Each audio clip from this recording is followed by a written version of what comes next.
To be sure you never miss a Tech Ninja video, tap on the bell icon right next to subscribe. Yo, what's going on, guys? This is Kevin the Tech Ninja, and today we're gonna dig into one of my most popular videos. This is the best phone you can buy at any budget. Today we're gonna discuss the best new phones you can buy at any budget in the early summer of 2017. Now, if you're interested in used phones or previous videos, I'm gonna link those down below and also up top in the cards. If you're ready like I'm ready, hang on to your butts, boys and girls. We're about to buy some phones. All right, so we're gonna start off at $100, Benjamin Franklin. And right here, we have the ZTE Zmax Pro. And honestly, it's a really good deal. It has a soft touch matte finish to it and a premium metal bezel around it. Up front, you find a generous 6-inch 1080p resolution display, which is good for viewing media and Gorilla Glass 3 protection. Also has a really nice bit of durability around it. The backfiring speaker is not rich by any means, but it gets the job done, especially if you're looking to use headphones with the trusty 3.5mm jack. Even has a fingerprint scanner, and at that price, that is definitely unheard of. But it being that price, there definitely was some corners that had to be cut. The 617 processor and 2GB of RAM definitely isn't anything that would turn any heads, and is also rocking Android 6.0, which is a full revision behind. It also has Metro PCS's bloatware on it, as it is an exclusive phone to Metro PCS. Now, in terms of the camera, it does have a 13 megapixel back and 5 megapixel front combo, which is just enough to get you by. But with the 32GB of storage and the micro SD card slot and the huge 3400 milliamp battery with the USB-C, this phone could get you over a day easily with usage. So as far as $100, you do have yourself a really good phone as far as features. I mean, you have the USB-C, you have the fingerprint scanner, and you have a metal build, which is actually unheard of for this price. And that's what makes it the best phone for $100. Now, moving right along, we're gonna go up to $200. And for $200, you're gonna have the Asus Zenfone 3 Laser. Now, here's a couple things that makes it a good phone for $200. Has the aluminum body, the unique fingerprint scanner, and a nicely placed antenna lines, and it just makes it for a premium looking phone. Now, the 13 megapixel camera does stick out a little bit, so if you set it on a table, it does rock back and forth. But you can still get pretty good pictures, and it does 1080p video, which is actually pretty decent in good lighting. So for user experience, you're gonna get a Snapdragon 430, and that comes with either 2GB of RAM or 32GB of storage. That's for $200. Or you can bump it up a bit and get 4GB of RAM with 64GB of storage. Now, they both do support micro SD card slots too. It does run Android 6.0 on a 5.5-inch IPS panel, and it's really not the best because it is running Asus's skin. And now Asus skin, in my opinion, is really heavy and really bulky, and it does bog down the phone according to other reviews. So that is something to be mindful of, but for $200, you're not really looking to have a phone that really screams and is a super fast, but you're looking for a decent everyday phone that can last a day, give you a decent camera and nice features. And this phone right here would definitely fit that bill. Now let's get into the $300 price tag. This is where you're gonna start seeing the best bang for your buck. And in here, it's really a toss-up between Motorola and Honor. And let's talk about both phones. So with the Moto G5 Plus or the Honor 6X, you get a premium metal body. Now, arguably, in my opinion, the G5 Plus does look a little bit better, and it does have splash resistance.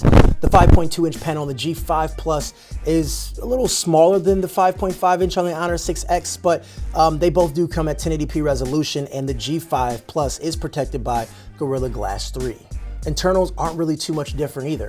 Motorola opts for the Snapdragon 625 and up to 4GB of RAM, while the Honor does take a different route with its own Kirin 655 processor and again 4GB of RAM. And while both phones employ 12 megapixel camera, the G5 Plus implementation is a tad bit better with the ability to capture 4K video. But if selfies are more important to you, you should definitely take a look at the Honor 6X. The front-facing camera just grabs more detail in its 8 megapixels versus Motorola's 5 megapixel. Nonetheless, one major difference for both of these is software and battery perspective. Both phones do run Android 7.0, so if you're looking for like a very stock software and something that's bloat-free, the G5 Plus is the way to go. But if you're a heavy user who relies on battery, the larger 3340 milliamp battery on the 6X Plus is definitely a better choice. But it's really tough to decide between the two, so I had to include both phones in this video. This phone was just announced this week, and it's the OnePlus 5. It starts at $479, so it sneaks into that $400 price point. Well, this is the best phone for under $500. Stellar build quality. Although it looks like an iPhone, it's still a proven design that is very popular. You do get 6 GB of RAM, you have the super fast storage, Snapdragon 835 dual camera system on the back, and dash charging, which gives you all day battery life in about 30 minutes.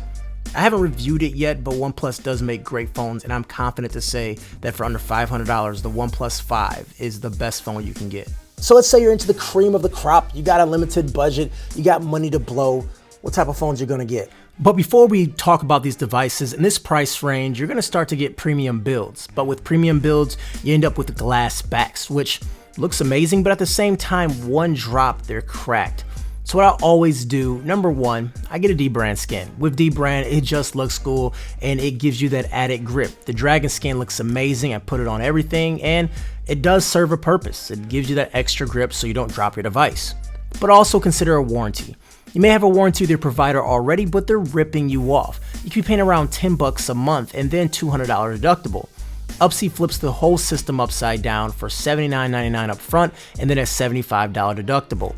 No hoops to jump through, and it's all handled right in the USA. So if you drop your S8, you'll be back up and running as quick as possible. There's a super clean app you can use, which makes things a whole lot easier. It's modern, it's fresh, it's new, and it's something personally that I do use. Otherwise, I wouldn't recommend it. You can get all of your tech, cameras, TV, appliances, anything covered by Upsy. The link is down below to sign up. Now, if you're in it for the cream of the crop, you do have a few options. The Galaxy S8 or the Pixel XL, and of course, the iPhone 7 Plus if you want to use iOS. The Samsung Galaxy S8 is one unique handset, has a nice glass and metal build, a slender profile at 5.8 inches, and it's still very pocketable with that 18.5 by 9 aspect ratio with that infinity display. It has a Quad HD AMOLED panel and you get this nice immersive experience with the content that supports it. It's a really nice contrasting colors in terms of processing power, Snapdragon 835 on board, 4 GB of RAM, and the TouchWiz Now, which was hated before, has a now modern look. Now, I love Samsung's transitions to soft keys and that 3D touch like home button, but that fingerprint scanner placement needs to go. Also, that dedicated Bixby button. It's really annoying and I press it on accident all the time. And for the first month, Bixby wasn't even active. It was just a waste of space and processing power.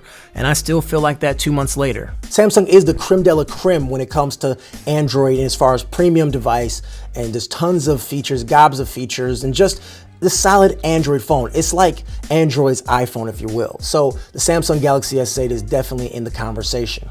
Now for my pick, the Pixel XL is a phone that I left when the S8 came out, but I actually use it again. I just made a video about the Pixel XL and why it's still the best phone to me, and one reason is the camera, even at night. Not a perfect phone by any means, but it's still my favorite phone, and just software optimization just runs really good. It's really smooth, while my Samsung is actually starting to lag a little bit where I may need to wipe it pretty soon. And also the new Pixel will be coming out in about 3 to 4 months since this video is released. So maybe that's something to consider, maybe wait on it or see if you can find a cheaper one on Swapple or anything like that down below. So with that, the iPhone 7 Plus remains. Apple's known for their software, and it's evident here the A10 chip and the 3 GB of RAM makes iOS fly. Transitions are smooth and navigation with one hand is super easy to learn, but there's no real customization here. I can't take away from the premium design, but man, those bezels up front are really ugly, and there's no pass here for Pixel 2. The Pixel has it as well, and it makes the phone look pretty dated. Yeah, the brand new iPhone, and people don't even know it's the new iPhone when they look at it from the front. But regardless, Apple makes great phones, great processors, super fast, premium specs, and it's just an overall good phone. But it just depends on which ecosystem you're in, because if you want to jump from Android to iOS, it's actually pretty simple, but from iOS to Android, it's not. If you're on iOS and you use Siri all the time, then you can't use it on Android. If you use iMessage all the time, then you can't use it on Android. Versus Google, if you have Allo or Hangouts or anything like that, you can use those on iOS. So that's something definitely to consider. Look, that was a lot of information, I know, but this is the type of video you should look at when trying to make a decision on what phone to buy. A high five to you for sticking around, and if you still hear my voice, leave a comment that says call me glue. Anyways guys, I'm Kevin the Tech Ninja. If you liked the video, share it, like it, sub it, and we'll talk later. Take care.